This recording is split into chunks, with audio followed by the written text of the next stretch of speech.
When I think about Black men and dating in general, I think about their preferences, and sometimes I don't feel like they're always checking for us.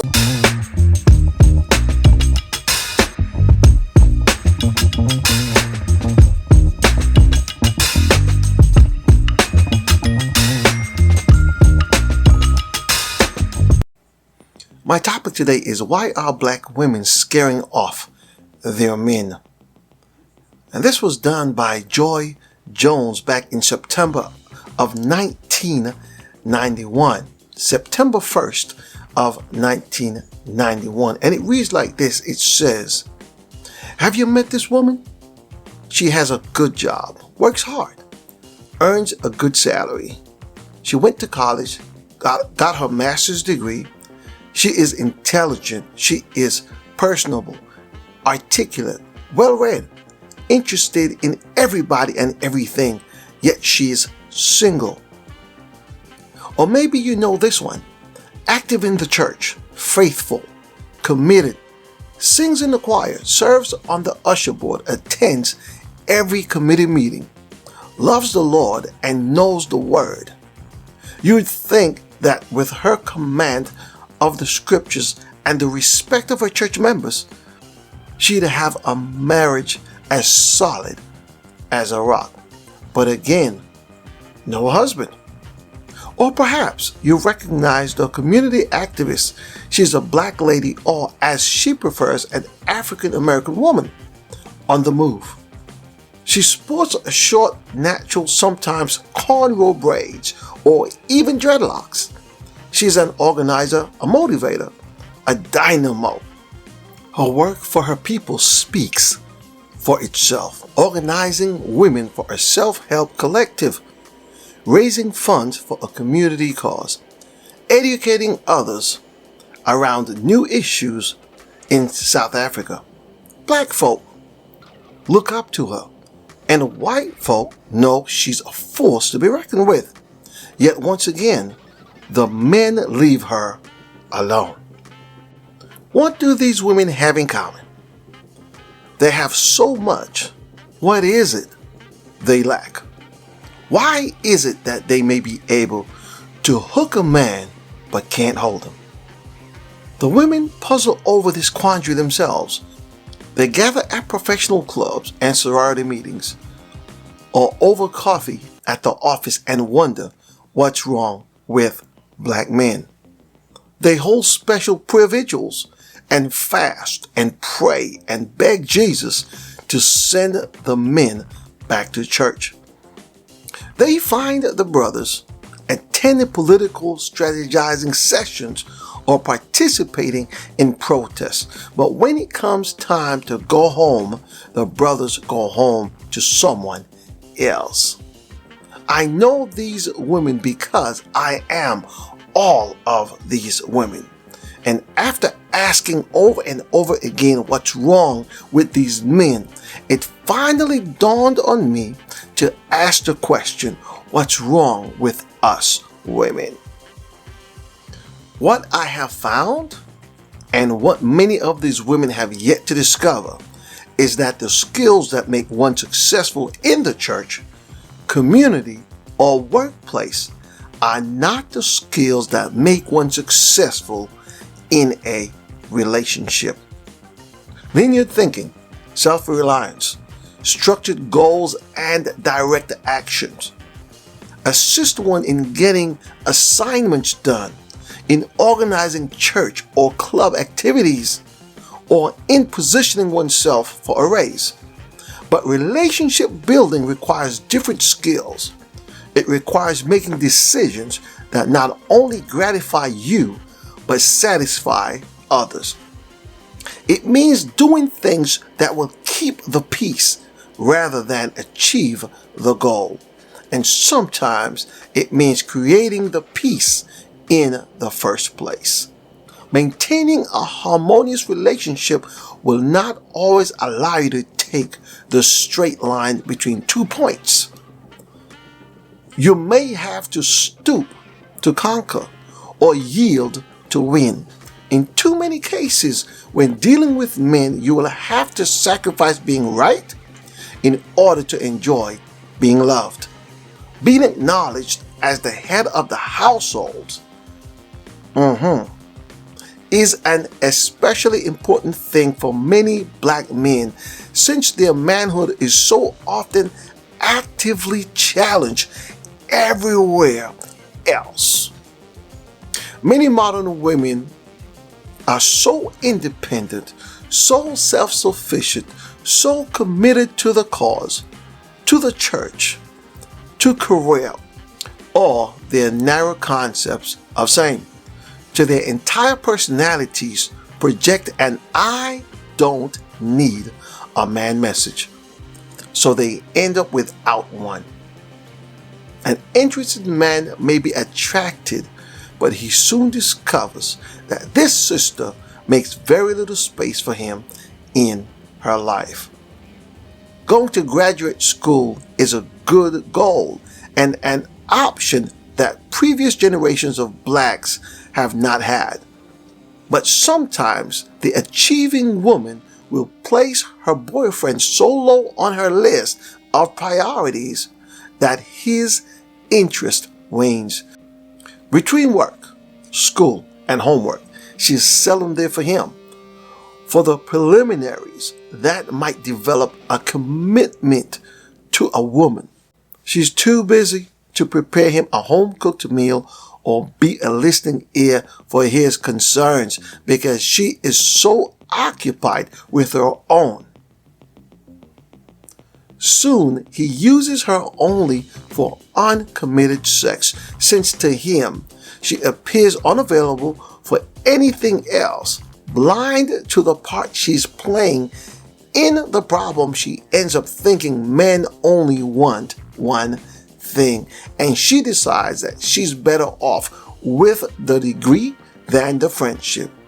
When she's 45, she may wish she had set different priorities while she was younger. It's not just the busy career girl who can't see the forest for the trees. A couple I know were having marital problems. During one argument, the husband confronted the wife and asked what she thought they should do about the marriage, what direction they should take. She reached for her Bible and turned to Ephesians. I know what Paul says, and I know what Jesus says about marriage. He told her, "What do you say about our marriage?" Dumbfounded, she could not say anything. Like so many of us, she could recite the scriptures but could not apply them to everyday living. Before the year was out, the husband had filed for divorce. So we find women who focus on civil rights or community activism have vigorous fighting spirit and are prepared to do whatever, whenever, to benefit black people. That's good. That's necessary, but it needs to be kept in perspective. It's too easy to save the world and lose your man. A fighting spirit is important on the battlefield, but a gentler spirit is wanted on the home front. Too many women are winning the battle and losing the home. Sometimes, in our determined efforts to be strong believers and hard workers, we contemporary women downplay, denigrate, or simply forget our more traditional feminine attributes. Men value women best for the ways we are different from them, not the way we are the same. Men appreciate us for our grace and beauty. Men enjoy our softness and see it as a way to be in touch with their tender side, a side they dare not show to other men. A hardworking woman is good to have on your committee, but when a man goes home, he'd prefer a loving partner, or I would say a loving wife, to a hard worker. I don't like this partnership thing when it comes up to marriage and relationship. I just got a problem with it because it says equality, and we are not equal in function, in role. Our roles are different, and so there cannot be partnership in this marriage. We're going to work together. There got to be togetherness. But certainly, I'm sorry, there is no partnership. We are not partners. Okay? The woman belongs to me. I belong to God. The children belong to her. And that's how we work. You know, the children report to the mother. Any problems, you talk to the father. Yeah? The father talks to God. And that's it. That's how the structure is. Anyway, we're not going to get into that. I just have a problem with it. But anyway, let me continue reading this thing that this lady wrote, because it is on point from one woman talking about women, talking about her experience, talking about what she sat back and she realized this is what she's writing. And I'm telling you, it's awesome. It's not an easy transition for modern black women to make. It sounds submissive, reactionary, outmoded, oppressive. We have fought so hard for so many things, and rightfully so. We have known so many men who were shaky, jive, and untrustworthy. Yet we must admit that we are shaky, jive, and willful in our own ways.